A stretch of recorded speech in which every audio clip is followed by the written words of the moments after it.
What's going on, guys? This is Garth Tubbs. We're at my very first bar ever. I was 21 years old with $5,000 to my name.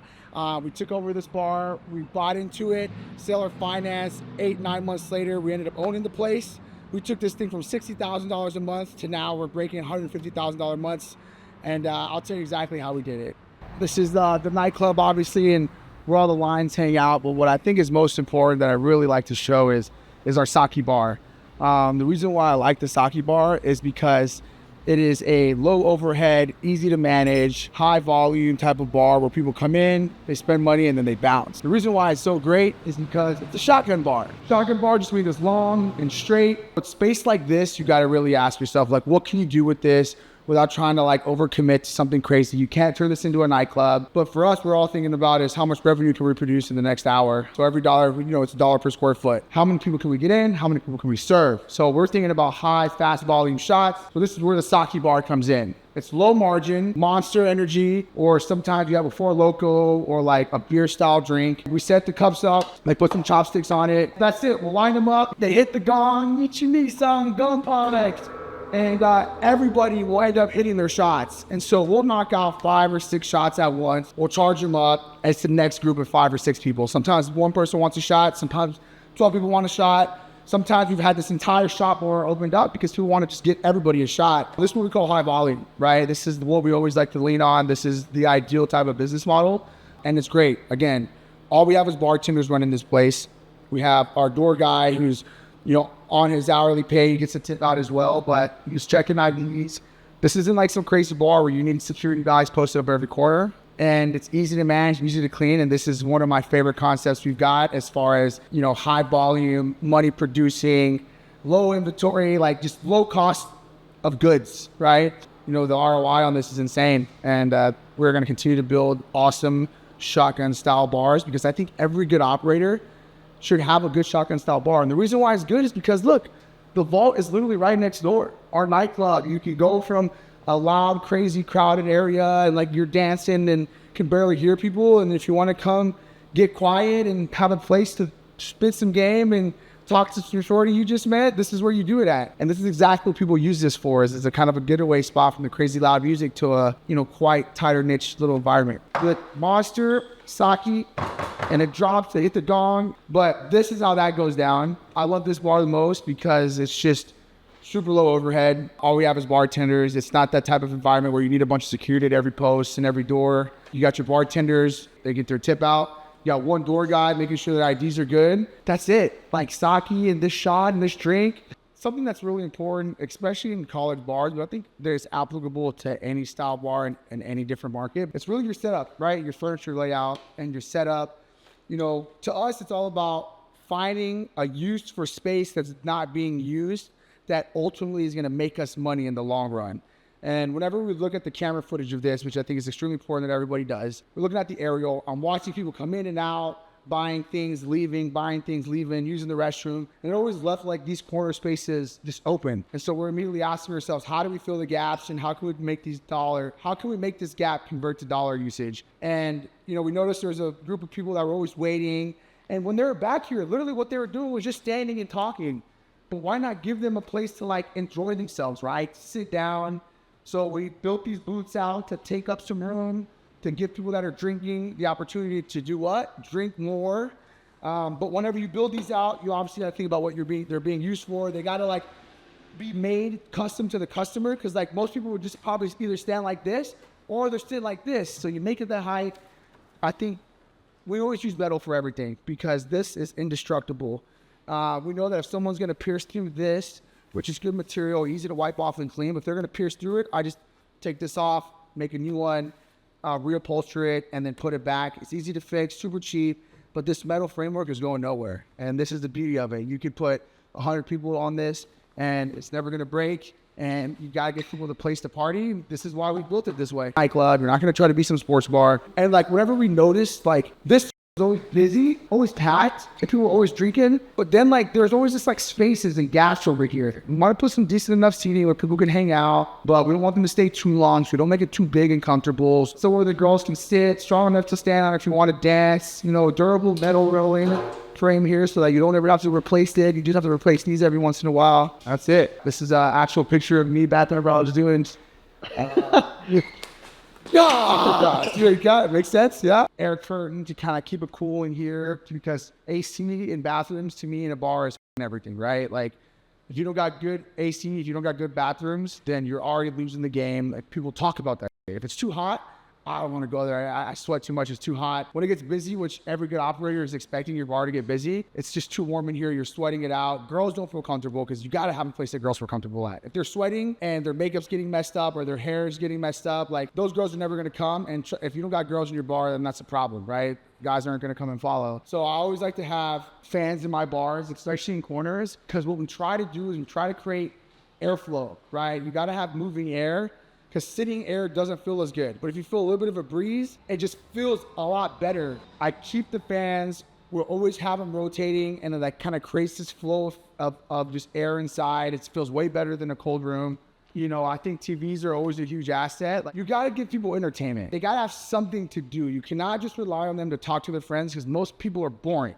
When friends come out and stuff, like, you gotta have a TV of some sort playing ESPN. You got to have like your streaming services that are playing a fun throwback movie, you know, some cool music videos. I love nostalgia, and that's like its whole other type of lesson, is like, I fit into nostalgia. I feed into the feel good feeling of the throwback and back when the good days were good. And I think that nostalgia is something I try to feed into in every single way, whether it's my branding, whether it's the type of furniture we're using, or the type of videos that we're playing on, the type of marketing that we're shooting out to people through social media.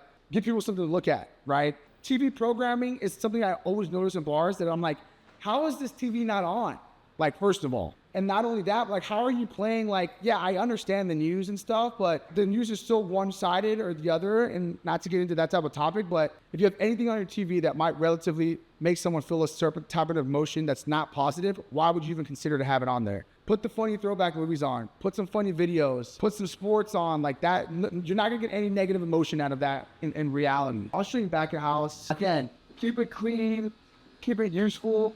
None of this stuff was here before. You know, we always try to make systems better where it's easier for people to do their job and they do it faster. Before, we used to have an ugly stack of boxes and people, you know, trying to set it up. But when I need a box changed in our pineapples out, they got to do it fast. Set them up nice. Ice is everything.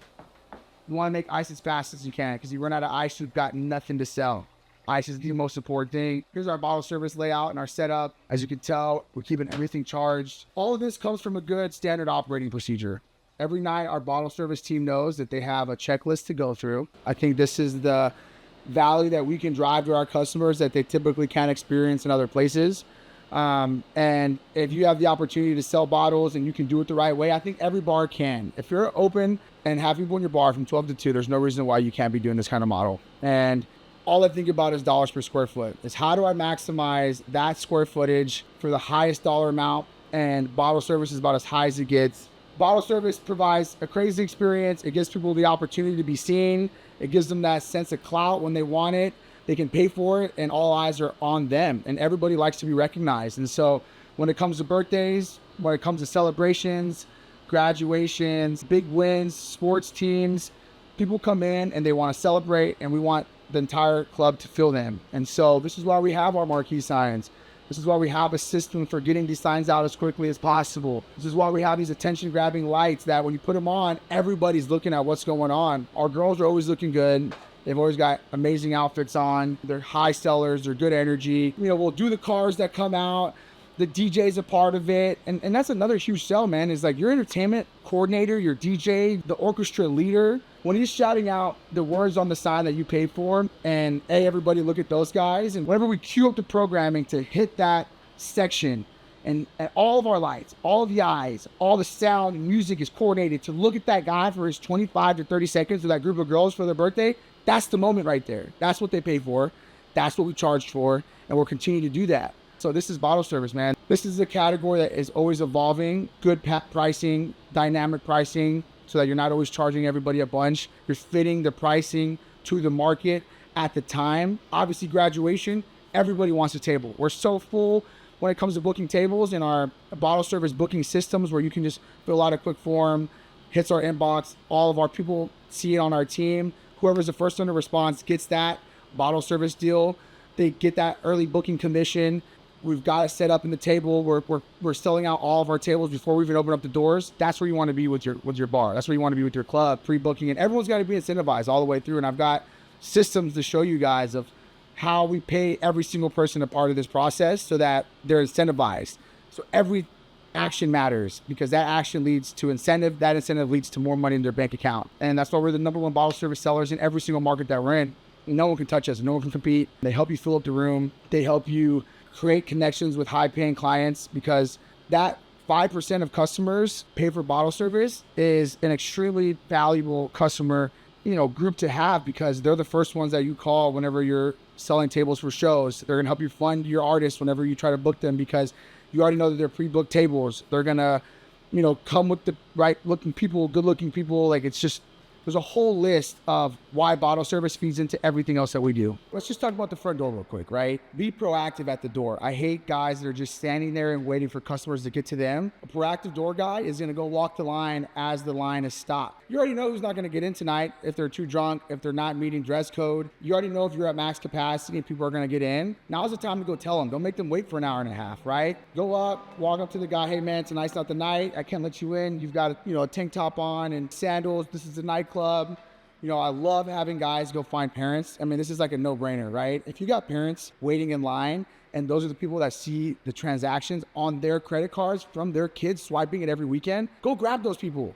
Like, hey, you're the parents, you're not waiting in line. Like, let me come get you a shot. If it's the mom and dad with a group of 5 of their sorority sisters, go get those girls a shot. Our door guys have tabs. They can walk people straight in just for this exact purpose. The parents are like, wow, that was the greatest experience ever. They're never gonna get mad at their daughter for spending $1 here again, because they know that their daughters are safe, they're being treated right, and the next time they come, they're gonna take care of them too. You know your lines, you know who you want in here. If you see a big group of, a great looking group of girls, or, a good looking group of guys, try to go get them in, get them to buy a table, give them some discount on a bottle if it's late at night. Don't walk them through the front door, because everyone else is gonna see it, they're gonna get mad, but tell them you got them covered, walk them through the side door, and get those people in, because those are the people you want to take care of in the long run. So those are just some little things at the door that you got to be proactive. Stop waiting for people. When something pops off, don't get aggressive.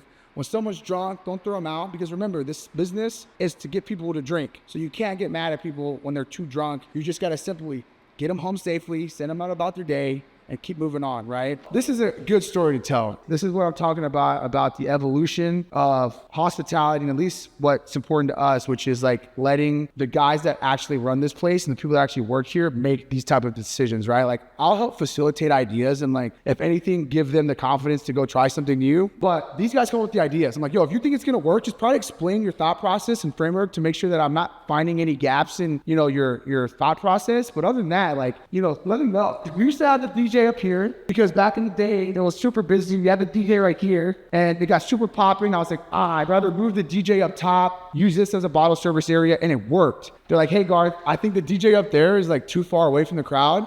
We got to bring him back. And I'm like, bet. Like, where do we put him at? They're like, we think it's right here. So they drew it up. They're like, this is what we're going to do. We're going to cut the sections out here. We're going to elevate it. We're going to bring him closer to the floor. It's going to cost this much. Help us make a decision. Can we do this? And I'm like, you already thought it all through. You got the quotes. You drew it out.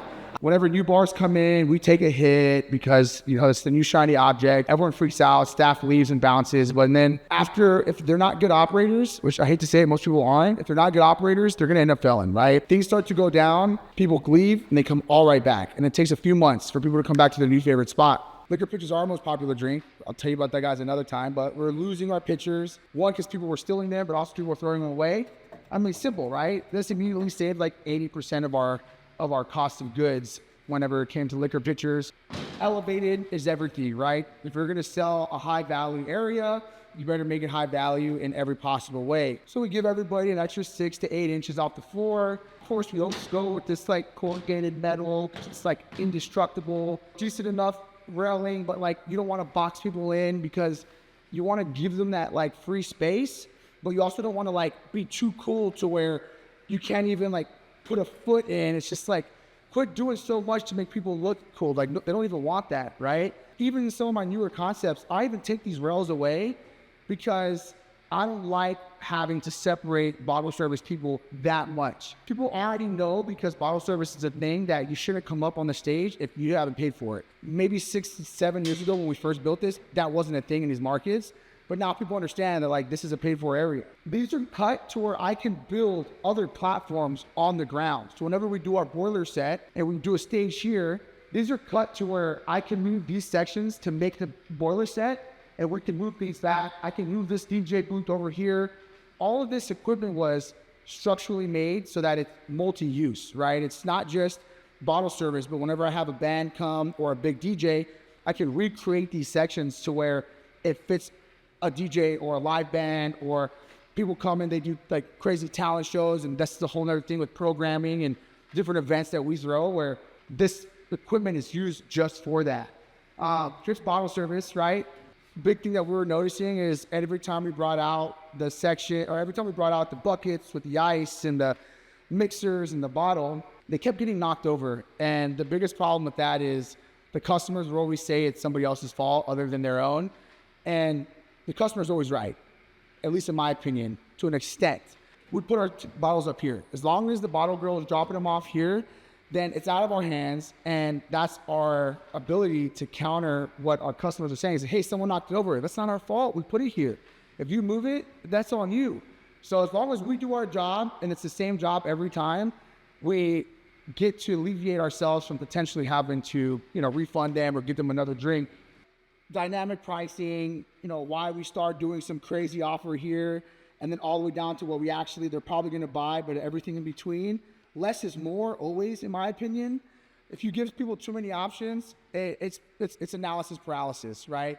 I know what I want them to buy here, and so that's why I'm going to give them 1 or 2 options for vodka and tequila. It's the cheap one, it's the expensive one, and it's the one they're probably most likely going to buy. There's cool things that we do where we outline awesome packages. If I can get someone to buy a $200 package as opposed to, one bottle that's $100, then this is the fast sell. I want that money now, and I don't want them to have to think about it. We got the DJ booth.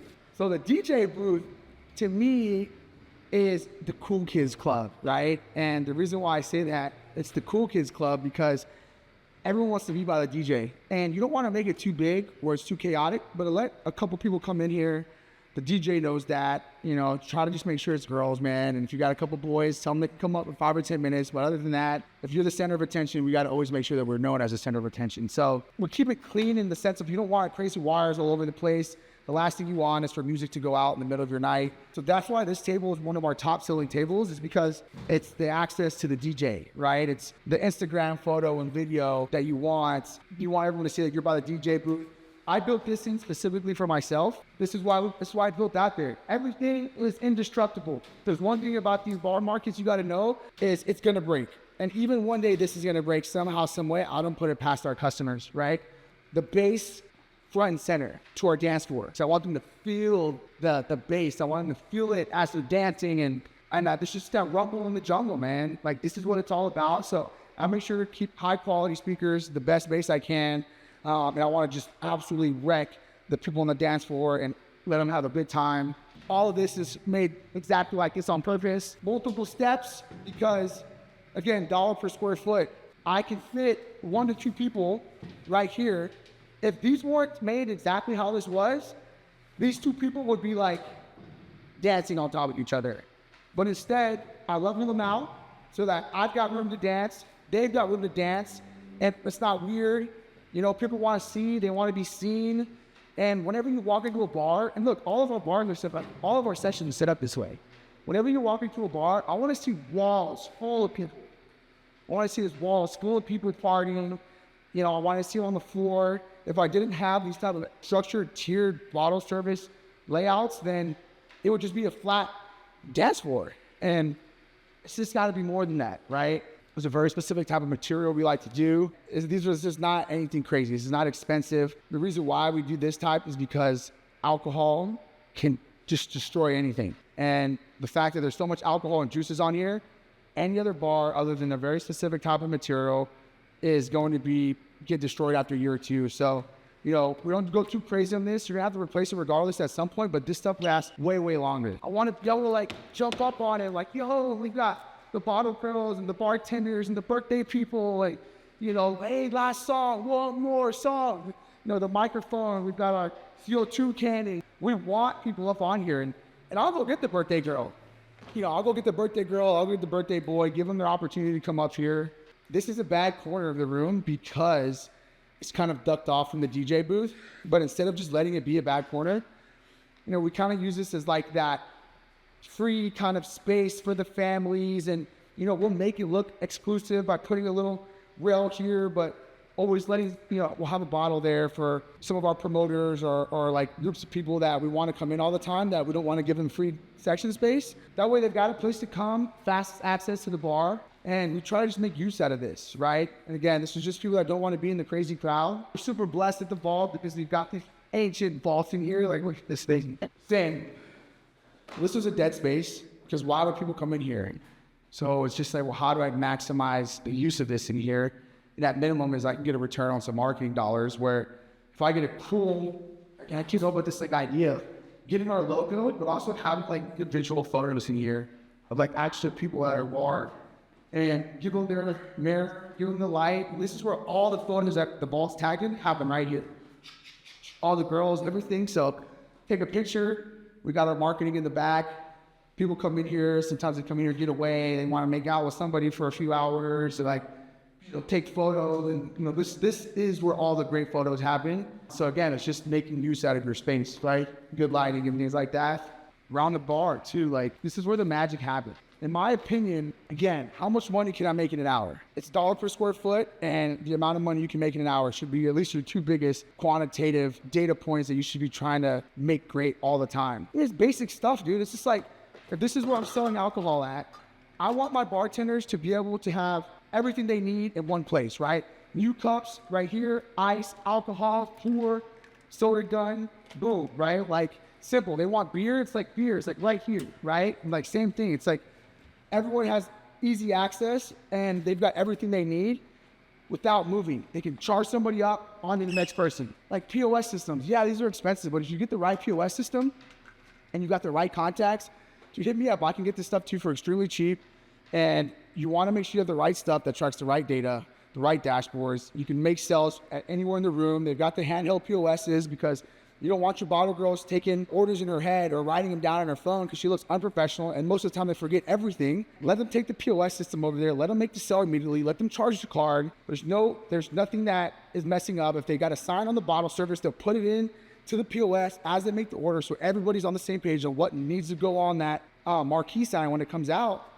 But again, they need to have everything they need right here, because that's why I have so many wells here. Like it blows my mind that bars will only have a few bartenders. I'm like, dude, bartenders are your cheapest hourly labored employees. They make money off of tips. Put as many as you can there to make the most amount of money. And obviously you want to take care of your bartender, so you'll do the right numbers to make sure everyone's getting paid enough. But like, yes, I get it. These are like a couple grand. I understand that. Soda guns are not cheap. There's a whole system that needs to get rigged with soda lines. And if you got the right connections and you know the right people, you get this extremely cheap. I mean, I can get this stuff to you for as cheap as you can ever find it, half off instantly, if you just know the right people. And that's the thing about this industry, is it takes so many years to get the right connections. That's why I never hesitate to get as many of these as I can in here, because this is all money producing. Each one of these make money, right? Our liquor pictures, like branded cups. I see so many people go cheap with this stuff because they don't want to spend money, but like this is what gets stolen. And I want people to steal these. I want them to try to like sneak these out, and they think we don't know. But I know when you walk out with the cup, our door guys see it, but joke's on you. We did this on purpose. We want you to have a bunch of these in your house. We want you to grab these when you're drinking OJ or you're drinking a mixed drink at your house, because it's just brand association. Now you got these all around your house.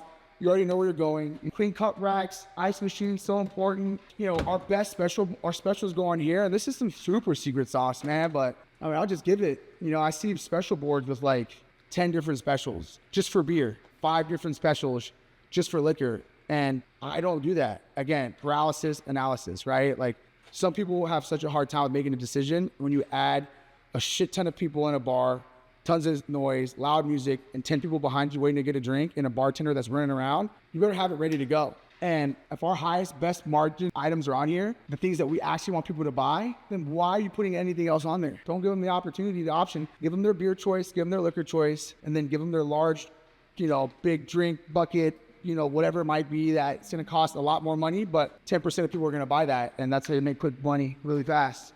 So this is where the inventory is. Again, it's never like the coolest room in the house, but organization's everything, right? And so is data and metrics. And I know exactly how much vodka I need every weekend based on historical data. So we don't ever have to overorder. Alcohol never goes bad. So why don't you have extra inventory? Our inventory for the night all comes in today. So this is like just about all the extra alcohol we have from certain things. This is obviously vodka is one of our top sellers. I know that when we order up, it's going to be all the way up to here, right? All the way up to here. And big nights will load up extra, keep it in our extra closet. But this stuff doesn't go bad. So you should never run out of alcohol. This is why all of our bottle service stuff, we have plenty of it. Because when someone wants to come in and pop off, we got to be ready for it. We're not going to be low on it or anything like that. This is everything right here. So having a good system for things to come in, easily trackable, everywhere in one spot. I've got a bunch of inventory systems and like being able to test out historical data, know what to expect as weeks come up. We have a bunch of cool reporting systems, and we use a lot of AI for this kind of stuff to help forecast the future. Some extra bottle service things, and I mean, like even pens and stuff like that. Why not get your local law firm to sponsor these kind of things and put their name on it? Because they're the ones that pay for it, just so that every time someone signs the bill at the end of the night, they see their law firm. If they need to make a call, they know who to call. It's basically just how to like counter your costs. If you know you lose a lot of pens every day, why not have someone else pay for them, right? Same with the cleaning system. I mean, this is all you have to have. 3 compartment sinks, hot water, clean. Next cup, ready to go. Cups are ready, dished out to the bartenders. Moving on, right? Keeping everything like super organized, I think is very important. Walls, we use them for an opportunity to sell high ticket items, right? So there's always obviously all the bottle service and stuff here. Even whenever you don't sell a table, don't block it off. Even if you can't sell the table, there's no reason to block it off. Stop putting up ropes, things like that. I tell people to get on there, even if they don't have a table, because it's just easy to tell them, hey guys, I just sold this table. Like you got like 5 minutes, but if you don't mind, can you clear it out? I got a table coming in. Just want to give you all the heads up. Sure, yeah, absolutely. Because like you let them dance up there for free. If they give you a little, if they try to push back, just give them a free shot or something. They'll run to the bar for the shot. That's a quick way to clear them out. But yeah, let people dance here. Once you sell a table, like whatever, sell the table, but you can't hold your customers back from using your space the way you intended to have it used. Once you do have those customers that are willing to pay for it, for the premium, then by all means take care of those people next. So that's just a little wrap up. I just wanted to walk you guys through the bar. Again, this is our first bar ever. We've got a lot of crazy cool concepts, a lot of just, the evolution of a lot of our furniture and our layouts have come in some of these newer bars. But you know what they say, if it ain't broke, don't fix it. And we're still crushing it this way. If the market ever makes us elevate what we have, then by all means we will. But to then, you don't really got to elevate anything until you absolutely have to. That's the great thing about the markets that I'm in is unless you got crazy killer operators like us, you don't really have to push too hard on innovation. If anything, just keep it in your back pocket, as a holy ace to pull whenever you need to. I really hope you guys enjoyed this. And listen, the most important thing to know here is this is not that hard to accomplish. I was right here 8 years ago, no money in my pocket, no real experience, and all this just comes and builds on over time. Like this isn't an overnight thing, but you need to start somewhere. And now we have this monster of a machine, but that's what it's all about. I hope you guys enjoyed the tour. Again, this is like my baby. This is the first one ever. I'll never forget just working the doors, always on puke cleanup duty and having to clean the bathrooms every night. So I get where you're at. And sometimes it's frustrating. Sometimes you're better for something bigger. And I just wish that I had somebody like myself that was putting out content, because it's so hard to get information from general managers or the owners of bars. And listen, I get it. They're busy, but this is my give back. This is the guy that I wish I was whenever I was younger. So, the years of eating ramen noodles and sleeping like literally right here whenever times were tough, I hope I am able to provide that value for you guys. So I love you a lot. Get ready for more content, and I'll see you soon.